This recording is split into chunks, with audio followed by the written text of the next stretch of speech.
Kamusta mga balibulista? Wagi ang Ateneo Blue Eagles kontra sa UP Fighting Marons 25-15, 18-25, 25-15, 20-25, 15-10. Best player of the game si Kennedy Batas sa likod ng kanyang 30 points mula sa 27 attacks, 2 blocks, 1 ace at may kasamang 9 excellent digs. Tinalo naman ng UST Golden Spikers ang Inyo Bulldogs 28-30, 22-25, 25-23, 25-22, 15-9. Best player of the game si Dax Yambao sa likod ng kanyang 4 points mula sa 1 attack, 2 blocks, 1 ace at 25 excellent sets. Kung bago ka pa lamang sa channel na to, mag-like na at subscribe. Para naman sa Women's Division, panalo ang Ateneo Lady Eagles kontra sa UP Lady Marons 25-14, 25-20, 25-15. Best player of the game si Giselle Tsunashima matapos nagtala ng 16 points mula sa 13 attacks at 3 blocks.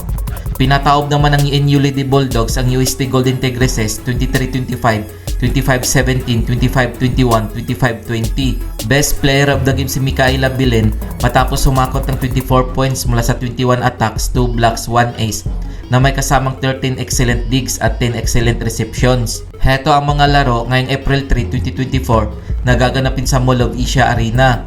Magharap ang Inyo Bulldogs at UA Red Warriors alas 10 ng umaga. Maglalaban naman ang UST Golden Spikers at Adamson Soaring Falcons alas 12 ng tanghali. Para naman sa Women's Division, magtutos ang Inyo Lady Bulldogs at UA Lady Warriors alas 2 ng hapon. Kakalabanin naman ng UST Golden Tigresses ang Adamson Lady Falcons alas 4 ng hapon. Heto ang team standings ng Men's Division as of March 24, 2024. FEU Tamaraws 7 wins 1 loss. NU Bulldogs 7 wins 2 losses. Del Eso Green Spikers 5 wins 3 losses. UST Golden Spikers 5 wins 4 losses. Ateneo Blue Eagles 4 wins 4 losses. Adamson Soaring Falcons 4 wins 4 losses. UA Red Warriors 1 win 7 losses. UP Fighting Marons 0 win 9 losses. Heto naman ang team standing sa Women's Division as of March 24, 2024. UST Golden Tigresses 8 wins 1 loss. Del SU Lady Spikers 7 wins 1 loss. NU Lady Bulldogs 7 wins 2 losses. FEU Tamaraws 4 wins 4 losses.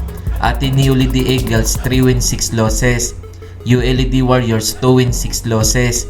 Adamson Lady Falcons 2 wins 6 losses. UP Lady Marons 1 win 8 losses.